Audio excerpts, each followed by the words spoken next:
This is the grand finale here. I have some other things that I still need to cover, some concepts, but here it is. Just a recall real quick. How do you know something is normally distributed? You need to have 100% of the data under the curve. It needs to be a symmetric bell curve. The mean is at the center. Half of the values are below, half of them are above the mean. I'm not going to highlight that one. This is the important one, different color for this one. Gets its own color. This is what we're going to focus on. It follows the 68, 95, 99.7 rule. That is what we're going to check. I'm even going to have, just make sure you have an arrowhead or something on both sides. That is where it's at today. We're going to check for that. Watch, this is another cool one. The mean, median, and mode are equal or close to each other. That's another thing that may or may not come in handy. But we're going to specifically focus on this. This follows after checking that. Okay? It follows. So if we just plainly look at a graph, let me get rid of the mouse there. Okay? If we just plainly look at this, which one of these two would you say is somewhat normally distributed? Which one of these two graphs? Left or right? Left, right? Right, left? No, it's this one. This one here. So because if you connect the midpoints, right, if you were to connect them, maybe you already see it, some of you saw it, but and it's not always perfect. It's not always perfect. But if you were to compare this to a normally distributed graph, this one most definitely seems to fit that curve, that pattern. Okay? So this one would be normally distributed. This one would be a little skewed or lopsided, right? This one is more like this, not normally distributed. Okay, so I can sometimes show you, sometimes you have cases actually in real life that have this. Okay? So a class could have, you could see like a cluster of students around this, and then a cluster of students around this. We are not going to study those cases, all right? But if you pursue this further in university, you are going to see that. Okay? Let's keep going. Here are the steps. Ready for this one? I would add this to my study sheet because you will forget how to do it. Study sheet entry, so I'm going to highlight the whole box. Do you need to have this as busy as this one? No. I honestly think you can shrink this significantly. Most of these things are not brand new. Okay? So if you just follow along, I think you can do it as soon as I'm done one example, you should be able to do it. It's just work. Okay? Determine the mean and the standard deviation, right? Find the mean and find the standard deviation. No surprises there. Sort the data if possible. Of course it's possible. We've got sort A, right?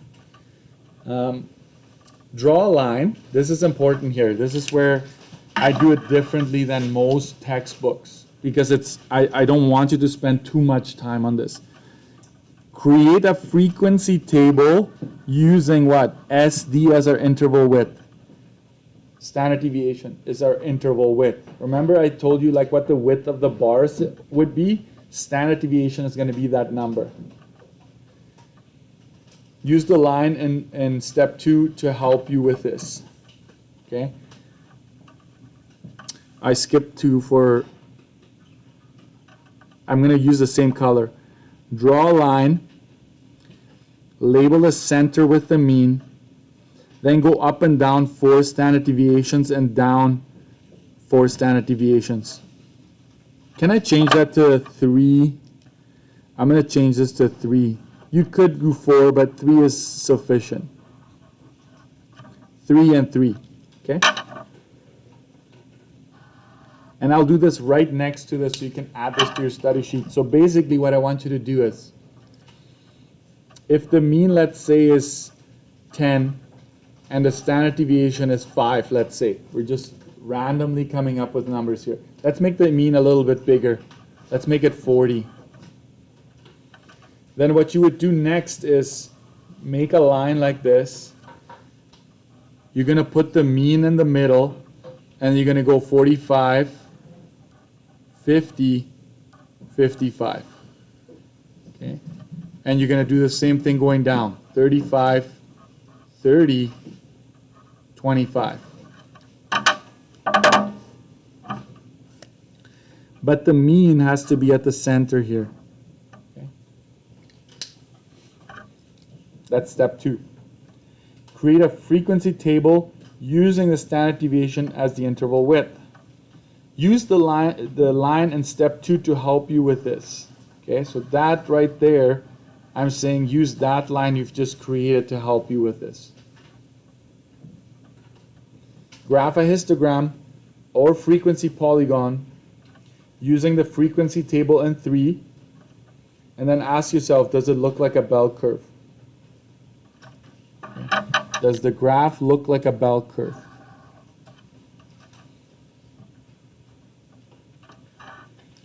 And then green here for this one, because this is what I referred to earlier. The last one is check if data follows a 68, 95, 99.7 empirical rule. So you check if 68% of the data falls within 1 standard deviation, 95 within 2, and 99.7% within 3. And we say this here. If data is off by more than 5%, we say that it does not follow the rule.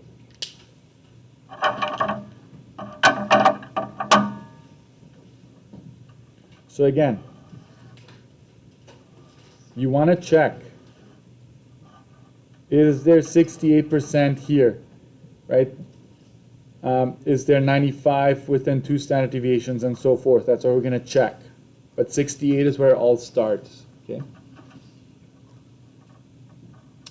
So let's actually run this through. Let's do an example here.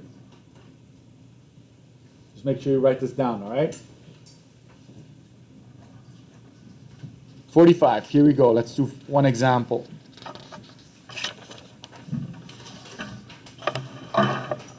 Did you know that popcorn, when you pop it, follows a normal distribution? I'm not going to do this with you, but I thought it would be pretty cool.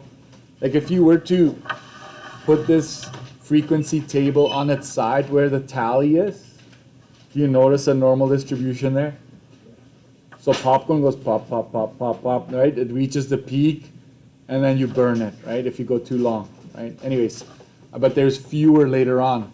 So it's somewhat normally distributed. That's pretty cool. So here we go. Tegan is organizing her movie collection. She decides to record the length of each movie in minutes. Why would you do that, right? Anyways, that's beside the point. Determine the mean, median, and mode, as well as the standard deviation for this data above. Can we quickly do that? I'm going to ask you to enter every single number into L1. Okay, this is not a frequency table. Everything goes into L1. And then we'll meet each other when we're done the task, all right? So I want you to do A on your own right now before we continue, because you need to be able to do that at this point. Let's see here. For A, we want to use one variable stats, L1, and you should get 102.5 minutes, right? So you go, yes, right? That's what you do. 24.73 minutes is your standard deviation. Your median is 99. Anybody find the mode already? 99, 100. There's 89 as well, I think. How do you do the mode again? You arrange you want to arrange, yeah, sort it. Feed it L1. And then you go back to your list. And 89 shows up 4 times. So the mode is 89 as well as 99, yeah, and 100 minutes. So to be honest, if you find your mean and standard deviation, you're going to be fine with today's exercise, right? That's the main thing we want. I just don't want you to forget about these here. And you notice that the median and the mode, they're fairly close. I mean, the mode has various modes, so that makes it a little tricky. So we can't really observe a pattern here that they're the same. Okay, we cannot observe that here. So let's continue. Create a frequency table using the standard deviation as the interval width. And here's where I'm going to put a twist to it. I don't want you to do that. We're going to say frequency line, okay, from now on. We're just going to do a frequency line. Highlight that. It's so much easier to do. So you grab a ruler. Okay, so this is B here. This is as easy. Remember when I asked you to make your bell curves?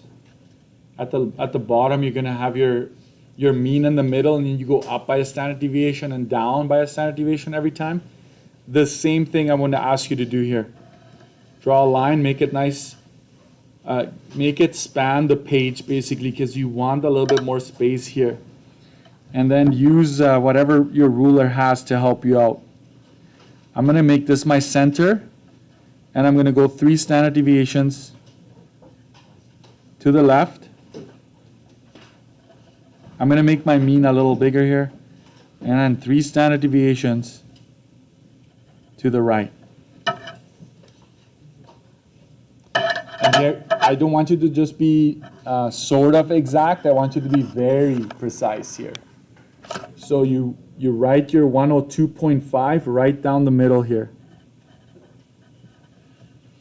And guess what? You're going to add your standard deviation, which is 24.73. You're going to add every time you go to the right. And you're going to subtract every time you go to the left. Got it? So let's fill in our frequency line.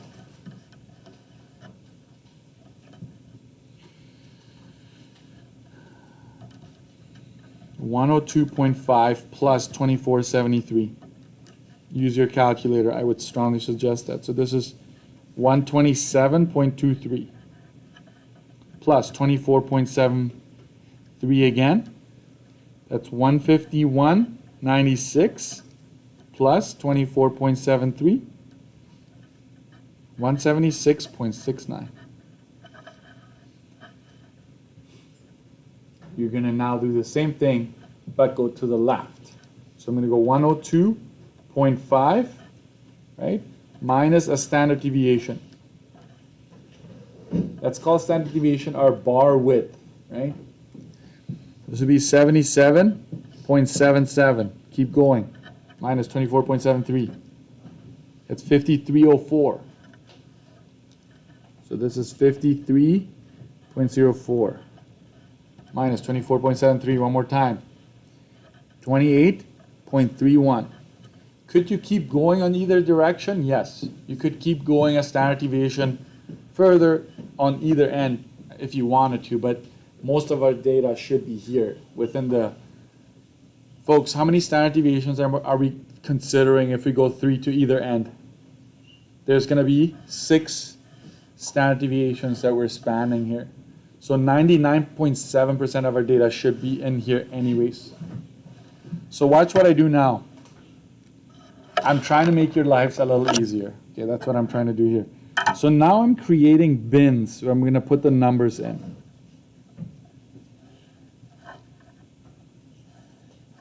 I used to say frequency table, but honestly that takes too long, and it's difficult to come up with these numbers if you have to do that. So you make bins, and you're going to put your numbers in these bins. So it's a frequency line. I'm going to write it down one more time. Frequency line.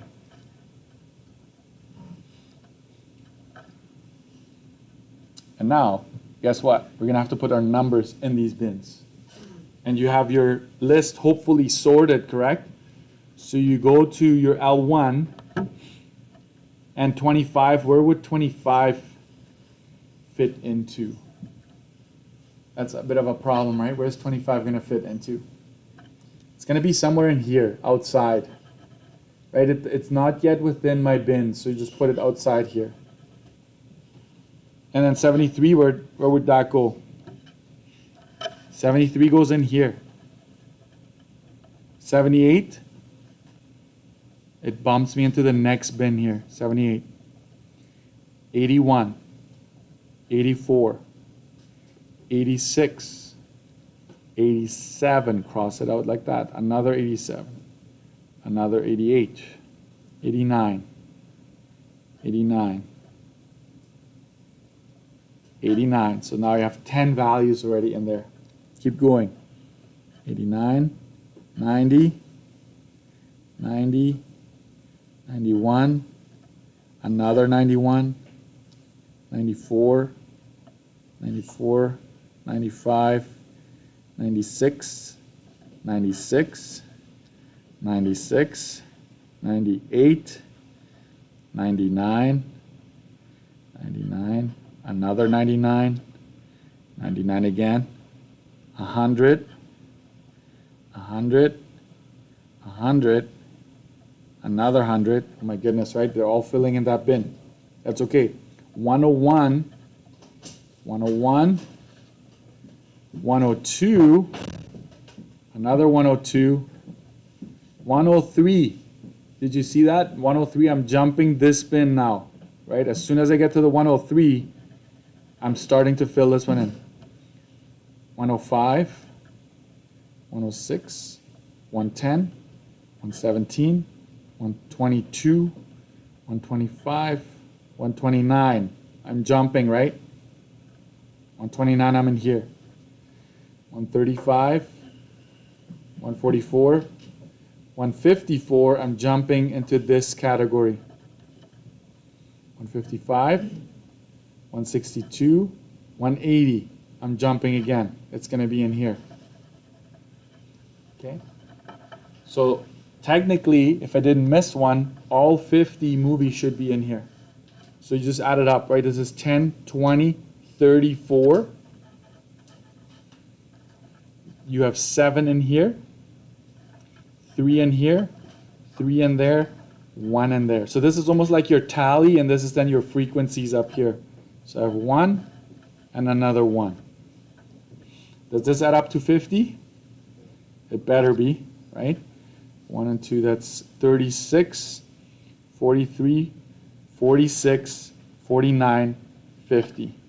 So I've got 50 total. That's something you might want to check. All right? So how did this all start? I started with my mean, standard deviation, standard deviation, standard deviation, minus, minus, minus standard deviations to make your bins. Then you go to your L1 and you fill in the bins. You've got to make sure you got your total. Okay. Now we're going to check. What does C is asking me to graph a histogram or frequency table.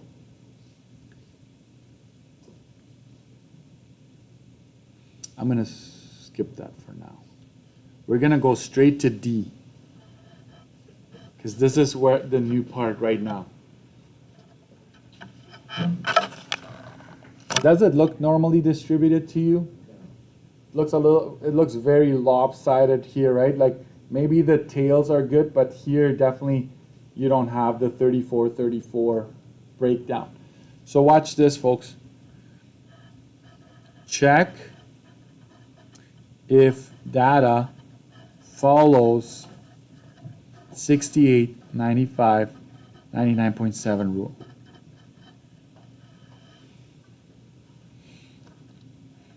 So we're first going to check plus or minus 1 standard deviation. What's our total here? 50, right? We're going to see how many out of 50 are found here. Use a highlighter for this one because one standard deviation goes from here to here. One to the left, one to the right. Go ahead. Does that make sense? This is your mean. So we're going to go minus a standard deviation plus a standard deviation. So we're going to include these two standard deviations. And so we've got 34 plus 7. That is 41 over 50. I will multiply that result by 100. So if you do that, right, if you go 41 divided by 50,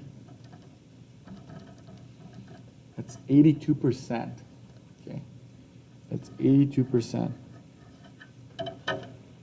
What is it supposed to be versus 68? I don't know if you remember that note. If you're off by 5%, we say that it doesn't, like it fails. Okay? Okay, so we say fails. Sorry, fails. Since we are off. Can you read that? Yeah. Since we're off by more than 5%.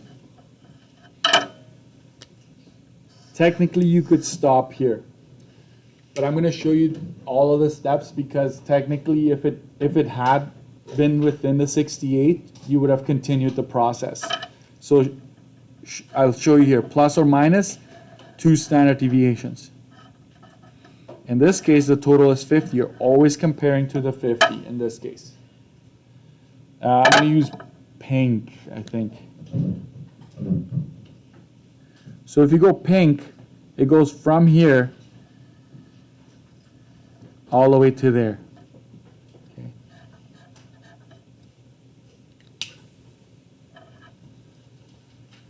So how many are we including? 1 plus 34 plus 7 plus 3. You're including all the frequencies, right, between these standard deviations, like how many values fit within 2 standard deviations. A total of 4, right? 4 standard deviations. So that adds up to 45 over 50 times 100. That is 90%. Versus, we're supposed to have 95, correct? It actually passes. 5% is still okay. It has to be off by more than 5%. So go over here and go X, right? This one fails. It fails this test, but it does pass the next one. Plus or minus 3 standard deviations. I don't have a color because I feel like it's going to be too busy. Or do you want me? I'll try it. You look at it and see if it helps you. Right, we're spanning 3 to both sides. So you basically would add up everything. Okay, so it'd be 0. This is technically 0 here, right? 0 plus 1 plus 34 plus 7 plus 3 plus 3. All of that over 50. Let me bring this up a bit. Okay. That adds up to 48 over 50. Multiply that by 100. 96%. Versus 99.7%. That is also a pass.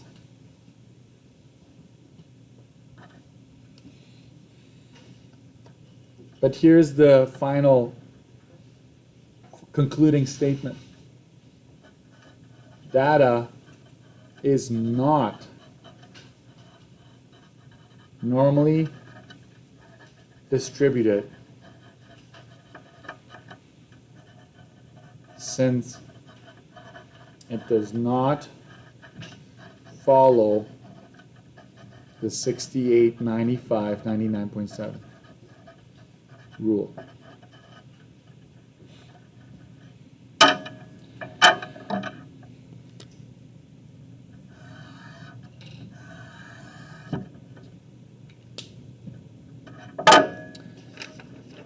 you drop the mic and you walk away.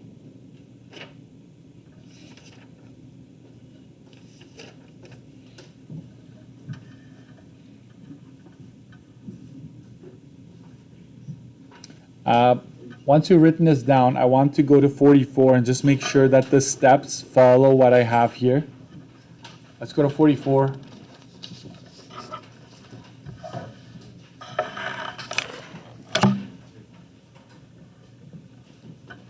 Oh yeah, here. I thought I had changed this. Question 3, folks. Create a frequency line. Can you change that on page 44? A frequency line, not a frequency table. Use the line in step 2 to help you with this, right? So you make bins and you fill them up. All right. I'm going to ask you to work on some of these and try what I've just done with you. It's very important that you know how to do it. Every time it's asking you to make a frequency or a histogram or frequency table, disregard that. I just want you to follow the steps I showed you today. Okay. So there's page 47. Let me just check here if it jives with what you have.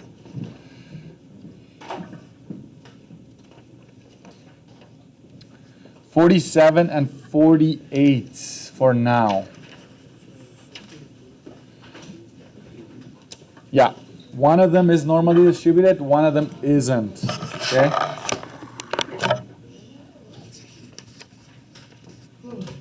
This goes all the way to 50 though. I'm going to ask you to do 47 to 48.